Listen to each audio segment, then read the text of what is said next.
Oke, pecinta Bravos, di mana saja Anda berada. Kali ini saya akan berbincang dengan otak atau tokoh kunci dari Koalisi Aksi Menyelamatkan Indonesia, yaitu Dr. Ahmad Yani. Nah, Bung, menurut Anda, untuk apa sih kok Anda bekerja keras sekali untuk menyelenggarakan acara ini? Yang pertama tentunya saya ingin menyampaikan melalui Bravos TV bahwa mengucapkan terima kasih terutama kepada kawan-kawan media yang telah memberitakan dan menyiarkan acara deklarasi koalisi aksi menyelamatkan Indonesia pada pagi sampai siang hari ini. Karena ini dengan seperti ini berita bisa tersebar sampai ke seluruh Indonesia bahkan ke luar negeri.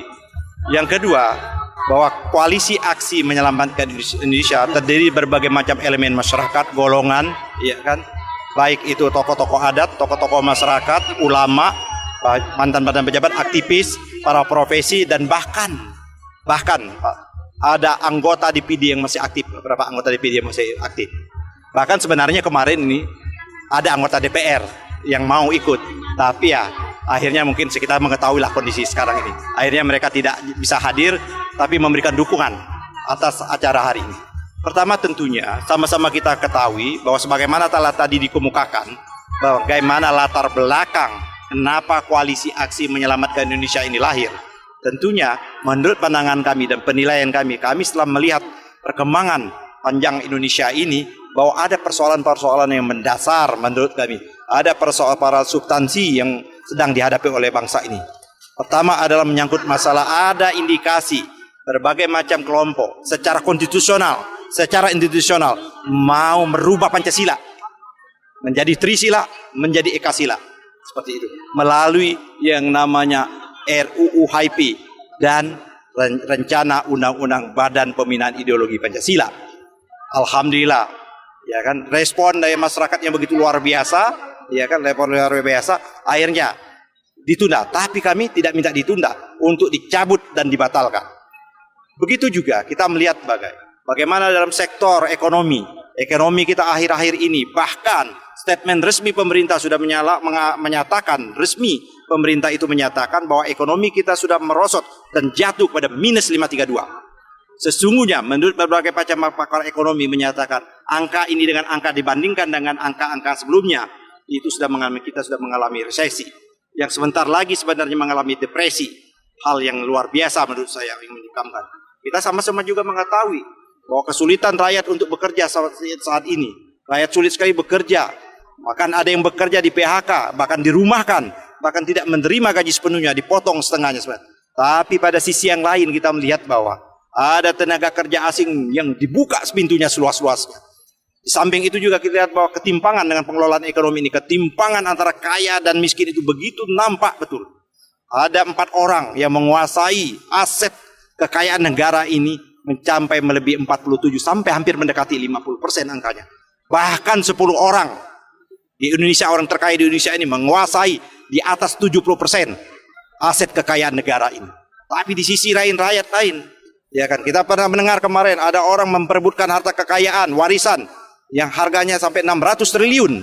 Tapi pada satu sisi yang kontras, paradok, rakyat menunggu uluran tangan untuk mendapatkan bantuan 600.000 rupiah. Ini sesuatu yang paradoks sekali dalam 75 tahun kita merdeka dari sisi ekonomi. Dari sisi politik kita melihat bahwa begitu carut-marutnya politik.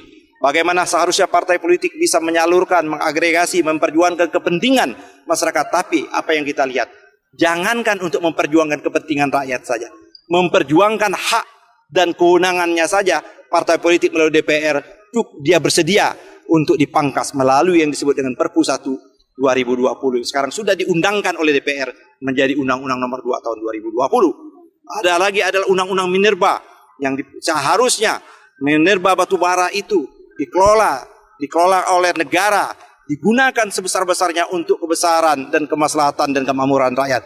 Tapi dengan undang-undang yang baru ini, yang mendapat keuntungan adalah para korporasi tambang yang selama ini harta kekayaannya sudah menjunjung tinggi itu lagi. Dari sisi ekonomi. Dari sisi hukum kita melihat bahwa pembentukan hukum yang carut marut sebagaimana tadi ada undang-undang Minerba, ada undang-undang HIP, ada Omnibus Law, ada rencana berbagai macam undang-undang yang lain. Dalam proses penegakan hukum nampak betul tebang pilih, jelas nampak bro. Kalau ada tokoh-tokoh masyarakat yang dianggap berseberangan dengan cara berpikir, pandangan dan tindakannya dengan kekuasaan pemerintah, cepat sekali dilapor dan ditindak. Tapi kalau yang dianggap bagian dari kekuasaan, perkaranya ditutup. Kita juga menyaksikan secara terang benderang bagaimana kasus Joko Chandra, bagaimana kasusnya Masiku, ya seperti itu. Di sisi lain kita lihat bahwa sampai saat ini Habib Rizik, imam besar umat Islam, masih terlantar di luar negeri. Inilah hal-hal yang kontras, ya kan? Pendidikan kita buruk sekali. Sekarang ini kita potensial loss generasi. Kenapa harus menggunakan yang nama belajar melalui daring, menggunakan melalui internet, padahal mereka tidak punya baik kapasitas maupun untuk membeli yang namanya data, membeli yang namanya pulsa, mau jaringan. Ini akan membuatkan jaringan loss generasi yang cukup luar biasa mengancam kita. Dari segi sumber daya alam tadi saya kemukakan. Jadi berbagai macam pandangan dan pokok pikiran itulah yang kita sampaikan. Sehingga kita keterpanggilan kita bersama-sama bahwa kita mendirikan koalisi aksi menyelamatkan Indonesia. Koalisi aksi menyelamatkan Indonesia ini adalah gerakan moral, gerakan politik moral. Dia tidak akan pernah menjelma menjadi ormas maupun partai politik. Kalau gerakan Anda ini dinilai berseberangan dengan kekuasaan, maka akan ada muncul lawan, termasuk melalui para buzzer atau demonstrasi tandingan yang diarahkan kepada Anda. Bagaimana Anda melihat?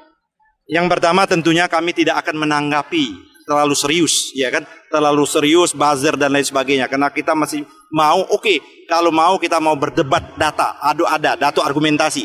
Kita ingin bertanya kepada para buzzer, kepada buzzer bayaran yang akal sehatnya untuk sementara istirahat. Apa kondisi Indonesia saat ini tidak terjadi resesi ekonomi? Apakah rakyat saat ini memang tidak mengalami kesulitan? Apakah saat ini kondisi politik kita tidak mengalami carut-marut dan lain sebagainya? Kita punya data-data sebagai itu. Oleh karenanya kami tidak mau menanggapi kalau hal-hal yang bersifat buzzer, debat politik, debat pokrol, dan kita mau debat. Kami menyiapkan para ahli dan pemikiran. Kami punya ekonom-ekonom. Kami punya yang ahli-ahli bidang politik, ahli-ahli pendidikan. Kami punya ahli-ahli sumber daya alam. Kami juga punya ahli-ahli dan pakar-pakar hukum. Kami siap untuk memperdebatkan itu semua. Ya, menarik sekali Bang. Terima kasih banyak atas kesediaan Anda berbicara dengan Bravos. Terima kasih Bravos. Kami, Koalisi Aksi Menyelamatkan Indonesia, bersama Bravos mengembalikan kedaulatan rakyat. Merdeka! Merdeka! Bravos!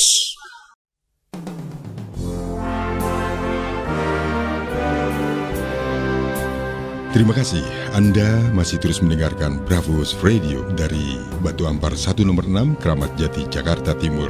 Bravos, your digital radio station.